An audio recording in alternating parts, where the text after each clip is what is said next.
Isu panas kembali menghampiri dunia sepak bola Indonesia.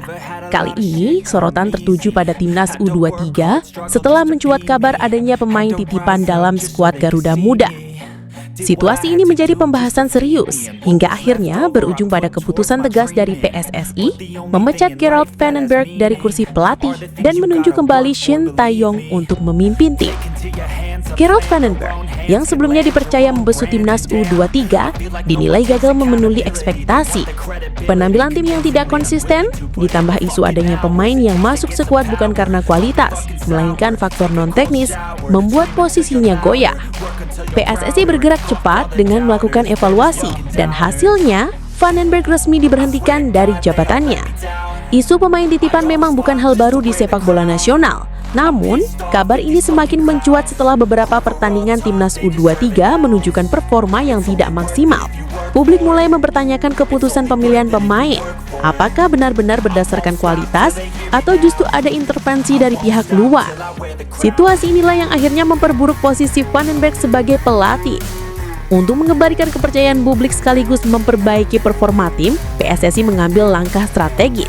Shin Tae-yong, pelatih asal Korea Selatan yang selama ini menangani tim senior, kembali ditunjuk untuk membesut Timnas U23. Keputusan ini disambut positif oleh mayoritas pecinta sepak bola Indonesia.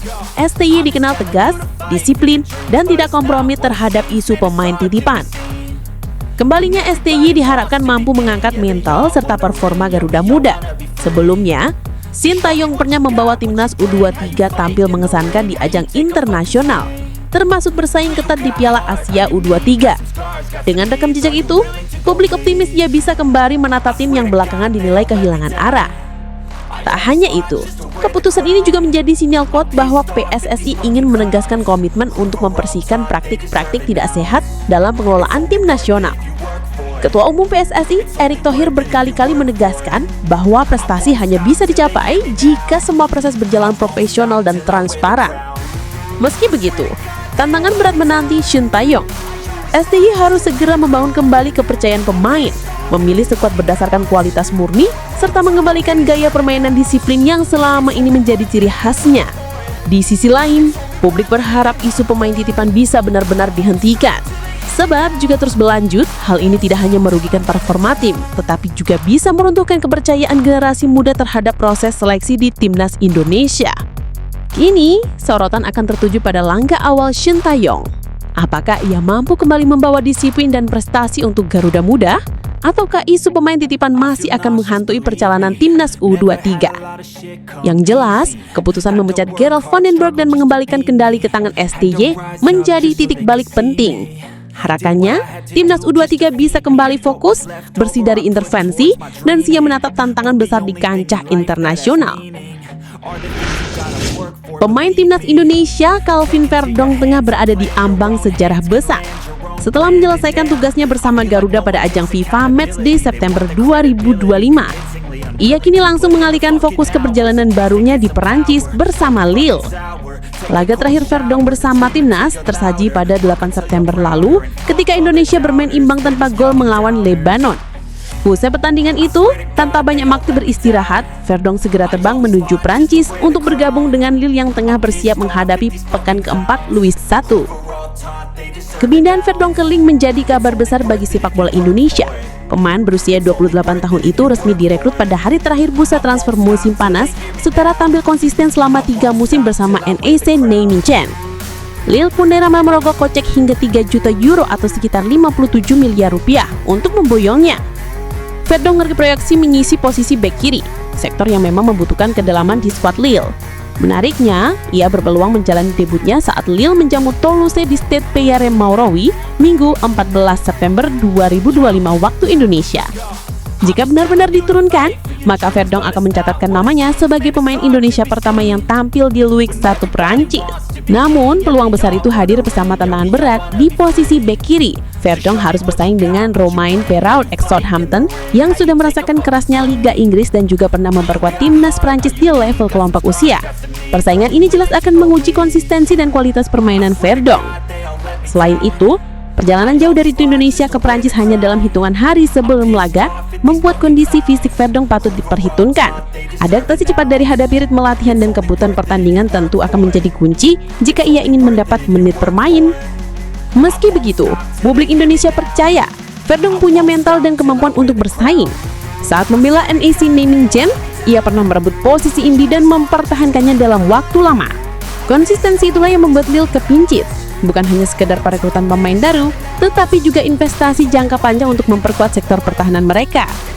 Bagi sepak bola Indonesia, kehadiran Calvin Verdong di Lille bukan hanya soal prestasi individu. Lebih dari itu, ini menjadi simbol bahwa pemain Indonesia mampu menembus panggung Eropa, bahkan di liga top seperti Prancis.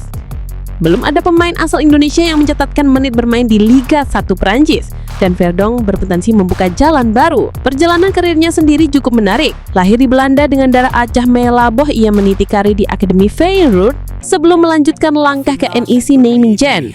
Proses naturalisasi yang rompong pada 2024 akhirnya mempertemukannya dengan timnas Indonesia, di mana ia segera menjadi andalan di posisi bek kiri.